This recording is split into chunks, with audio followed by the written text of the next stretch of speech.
Doncs sí, parlem del moviment Body Positivity, que... Perdó. Molt bé, vull que... No sé.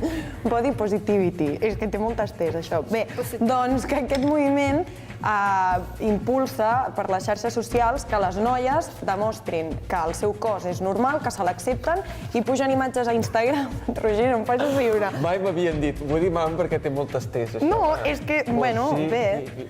Bueno, doncs això, parlem que és més important el moviment. Doncs les noies han començat a compartir a les xarxes socials fotografies ensenyant la seva cel·lulitis, perquè els anuncis ens fan creure que la cel·lulitis és quan et fas gran o no, però hi ha moltes adolescents que tenen cel·lulitis i no és res dolent, és una cosa molt normal i que passa a totes les dones.